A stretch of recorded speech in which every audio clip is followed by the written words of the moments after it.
Dobrý deň, sledujete Štúdio Teátry.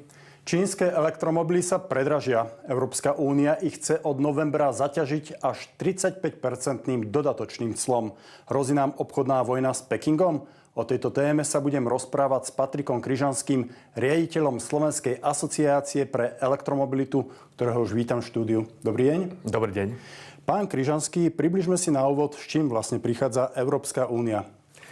Nedávno rozhodla Európska komisia, že zavedie clá na čínske elektromobily.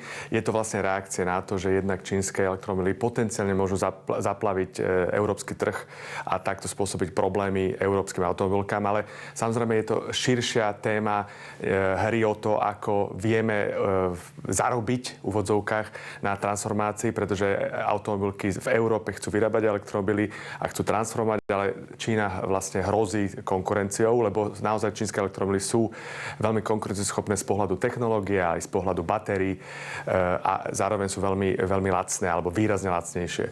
No a Európska komisia teda zaviedla clá a pred týždňom vlastne prebehlo hlasovanie členských krajín, ktoré rozhodlo, respektíve ani nerozhodlo, lebo... Tam to bolo také zmiešané, že niektoré krajiny boli proti, napríklad aj Slovensko, Maďarsko, áno, 5 krajín celkovo bolo proti, 12 sa zdržalo a 10 bolo za takéto clá. To znamená, nevzniklo žiadne rozhodnutie. A teraz je na Európskej komisii, aby rozhodla, teda, či tie clá naozaj budú zavedené aj do praxe. Myslím, že tak urobí do konca októbra. A vlastne, ak sa toto stane, tak na čínske elektromobily rôznych značiek budú požadované dodatočné clá. Dnes je pre informáciu základné clo na automobily z Číny 10%. A podľa tohto rozhodnutia rôzne značky budú platiť rôzne sadzby. Sú tam nejaké dôvody, prečo rôzne sadzby, ale jednoducho čínske elektromobily by sa mali na európskom trhu predražiť. Skúste ešte konkretizovať, s čím má teda Európska únia, respektíve Európska únia, všetky krajiny, ktoré o tom hlasujú, problém. Je to konkurencieschopnosť, že k nám prichádzajú lacné elektromobily a Európska únia sa obáva, že ľudia budú viac tieto kupovať a tie naše potom nejakým spôsobom budú mať problémy? Tak toto je základný problém, pretože naozaj, ak si pozrete nejaké najväčšie značky a toho, za koľko predávajú elektromobily v Európe a za koľko predávajú v Číne, tak v Číne rovnaký model stojí povedzme 50-60% cenovky v Európe. To znamená, za toto sú oni schopní predávať tie autá. Ak by chceli, tak pokojne by mohli prinášať vozidlá, ktoré sú výrazne lacnejšie a naozaj, ako som hovoril, kvalitou veľmi porovnateľné alebo lepšie. A Európska komisia vlastne vyčíta Číne, že od roku 2010 s rôznym spôsobom podporuje rozvoj elektromobility a batériového priemyslu v Číne, ale že toto robilo v podstate v rozpore s obchodnými praktikami, to, čo umožňuje Svetová obchodná organizácia. Inými slovami, tie čínske elektromobily sú preto také lacné, ak to tak môžeme povedať, pretože majú rôzne dotácie od čínskej vlády, od Pekingu a majú nižšie náklady. Nie je to ale tak, že aj Brusel alebo Európska únia nejakým spôsobom dotuje elektromobilitu na aj Slovensku, aj v iných krajinách už len eurofondami, plánom obnovy alebo rôznymi daňovými úľavami? Je to veľmi komplikovaná téma. Koniec koncov tá správa do Európskej komisie má vyše 200 strán. Naozaj vyčítajú vlastne čínskej vláde, že v podstate od roku 2010 podporovala rozvoj elektromobility, ale teraz nehovoríme iba o elektromobilite na cestách, ale hovoríme o elektromobilite v továrniach, že dávala rôzne dotácie na rozvoj továrny, na vývoj batérií, aj vytvorenie výrobných kapacít. Problém je, že naozaj, ako ste povedali, toto robíme aj v Európe, lebo to nie je iba o tom, že v niektorých krajinách je stále ešte povedzme dotácia, alebo boli dotácie v iných krajinách, ale čo je veľmi, veľmi dôležité, že my každú investíciu vlastne dotujeme štátnou pomocou. Koniec koncov aj u nás nové modely automobiliek, alebo aj výroba batérií, a to sú až do výšky 100 miliónov eur. Čo je v podstate normálna praktika, takto vlastne pomáhame v transformácii a vlastne v rozvoji tohto nového zeleného biznisu, pretože na začiatku samozrejme je to náročné, lebo začínate nejaký trh, nemáte ten odbyt a tak ďalej.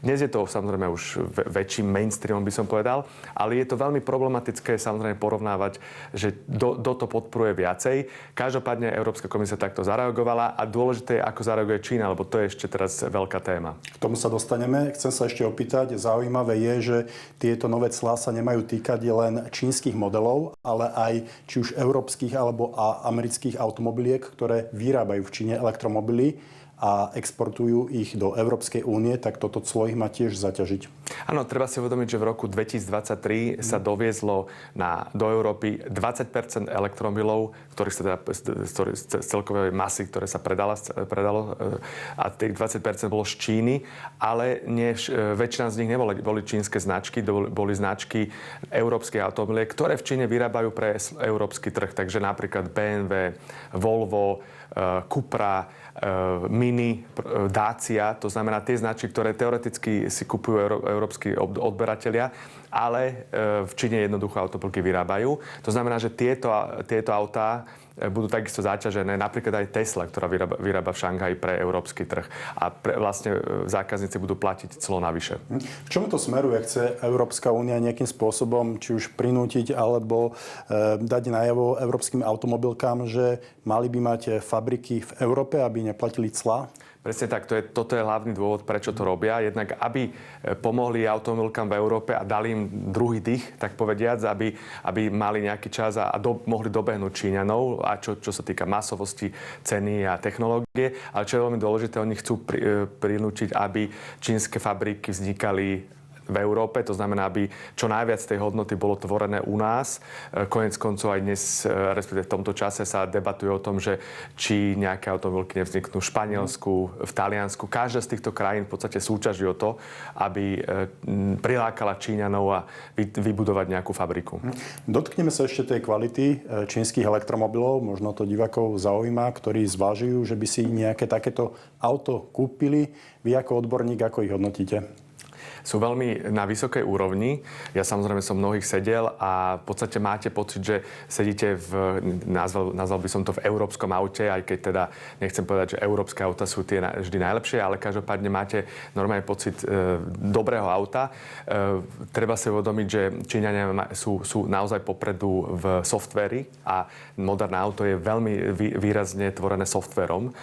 Majú rozvinuté platformy pre elektrický pohon, to znamená, že vlastne špecializované podvozky.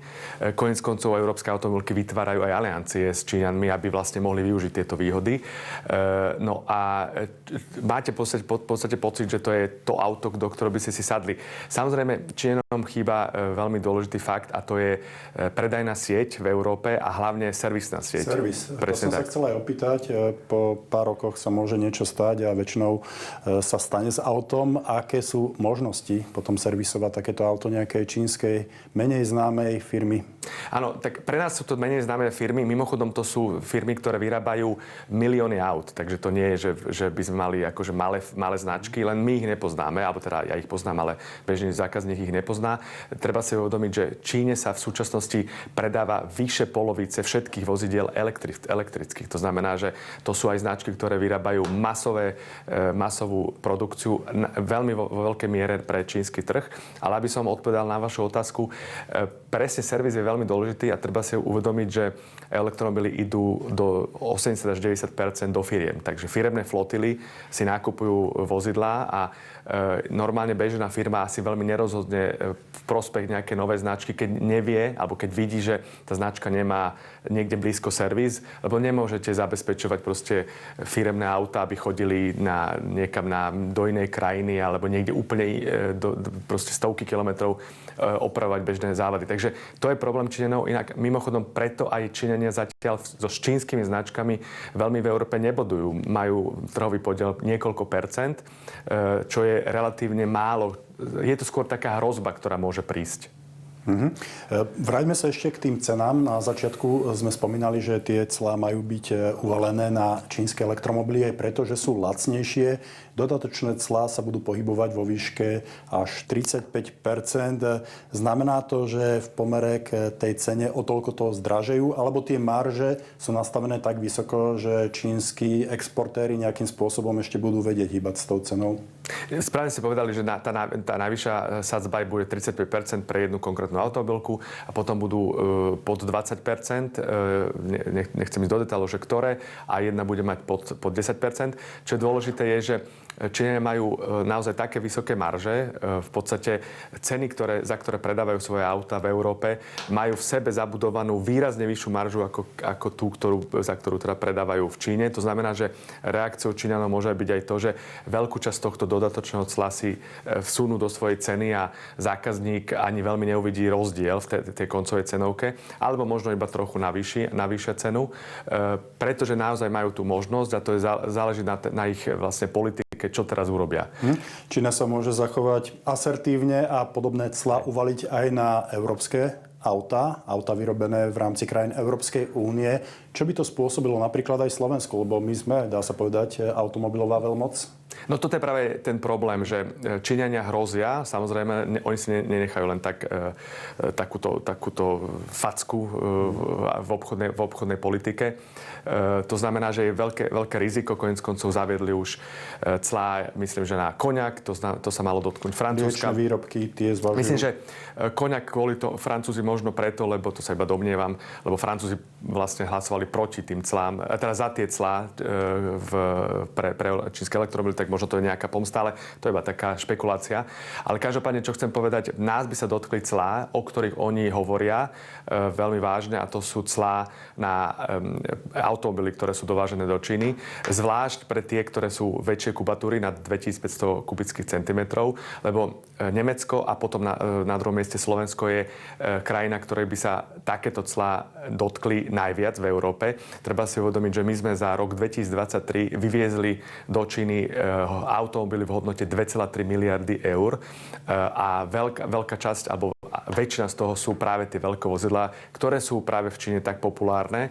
Napríklad bratislavský Volkswagen vyváža do Číny 30% svojej produkcie. Takže ak by sa rozhodli Číňania reagovať a nebodaj takto eskalovať tú potenciálnu obchodnú vojnu, tak Slovensko by mohlo naozaj utrpieť. Toto je ten ekonomický aspekt, potom je tu aj ekologický aspekt, na ktorý upozorňujú odborníci, že Európska únia na jednej strane tlačí ľudí do elektromobility, na druhej strane tie elektromobily, ktoré prichádzajú z Číny, majú zdražieť. Nie je toto trošku v rozpore s tou stratégiou? Tak, aby som úplne toto vysvetlil, Európska únia netlačí ľudia, aby si sadli do elektromobilov, ale tlačí automobilky, aby znižovali emisie zo svojich novopredaných vozidiel a je na automobilkách, ako to urobia. Takže to je veľmi dôležité, že tam je naozaj z pohľadu Európskej komisie technologická neutralita a automobilky v podstate rozhodli, že tú produkciu budú smerovať k elektromobilom. Ale čo je dôležité je, že toto je taký rozpor medzi tým, čo by potreboval trh. Áno, potrebovali by sme lacnejšie elektromobily, ale je to aj o tom, aby sme zachovali konkurencieschopnosť európskeho hospodárstva, lebo automobilový priemysel v Európe je veľmi, veľmi dôležitý. My ho máme najviac dôležitý zo všetkých krajín z pohľadu HDP, ale tento priemysel je dôležitý pre Nemecko, pre Francúzsko, pre Taliansko a pre Španielsko.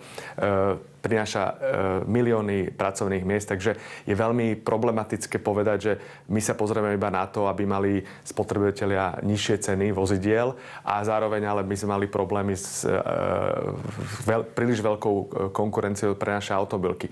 Samozrejme, zase iný aspekt hovorí to, že európske automobilky musia sami transformovať a v podstate im iná cesta ani nezostáva, lebo ad jedna je to téma v Európskej únii, ale transformácia smerom ku bezemisným vozidlám je témou v celom svete, ale na porovnanie v roku 2017 bol vrchol spaľovacieho motora. Odtedy vlastne predaje celosvetovo klesajú a nahrádzajú tieto predaje práve elektrické auta. Pán Križanský, posledná otázka, o ktorej by sa dalo rozprávať široko. Skúsme ešte teda stručne.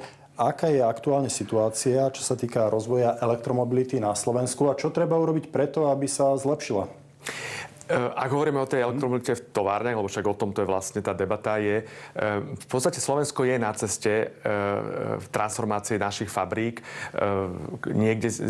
Niekde medzi 9% v Kii za minulý rok, vo výrobe elektrifikovaných vozidiel až po 28% vo Volkswagene a potom tie ostatné dve automobilky niekde medzi tým. Treba si uvedomiť, že do roku 2026 prinesieme 6 nových elektrických modelov v automobilovom priemysle, ktoré budú plne elektrické, teda batériové. A samozrejme netreba zabúdať na košické Volvo, ktoré bude vyrábať iba elektrické autá. Čo si ale treba uvedomiť je, že my potrebujeme súťažiť vo všeobecnosti o nové modely, ktoré vlastne veľké automobilky prinášajú do roku 2030 a treba pozerať na to nie len teda, aby sme boli dostatočne konkurencieschopní a mimochodom toto je veľká téma práve aj po konsolidačnom balíčku, že sa nám konkurencieschopnosť zníži, že budeme drahší, to znamená ťažšie sa nám bude súťažiť v nejakej európskej konkurencii o nové elektrické modely, že budú napríklad experti, ktorých potrebujeme, vlastne inžinieri, zase drahší pre zamestnávateľov, ale to by asi bola téma na celú reláciu. Ale čo je veľmi dôležité je, že treba naozaj podporovať aj inú časť automobilového priemyslu a to je batériový priemysel, lebo 30 až 40% celého nového auta elektrického tvorí batéria. A pokiaľ batérie nebudeme vyrábať vlastne na Slovensku, tak budeme vlastne potrebovať dovážať tie batérie napríklad z Poľska alebo z Maďarska, kde výrobné kapacity už existujú, lenže tá hodnota 30-40% nezostane na Slovensku a o ňu prídeme, čo je výrazná časť nášho hrubého národného produktu a preto aj debata o napríklad tej šuránskej gigafactory je pre mňa takmer automatická, že my sme mali takéto investície podporovať, lebo mimochodom, keď sa bavíme o tom, koľko takýchto batériových gigafactory by sme potrebovali, tak celkovo je to 80 GWh pre naše automobilky a tá šuránska je nejakých 20 GW, takže teoreticky by sme potrebovali 4 takéto fabriky. Ako hovoríte, baterky, je to zaujímavá téma, ale na dlhšie môžeme sa jej venovať niekedy na budúce. Ja vám v tejto chvíli ďakujem, že ste si našli čas. Ďakujem za pozvanie.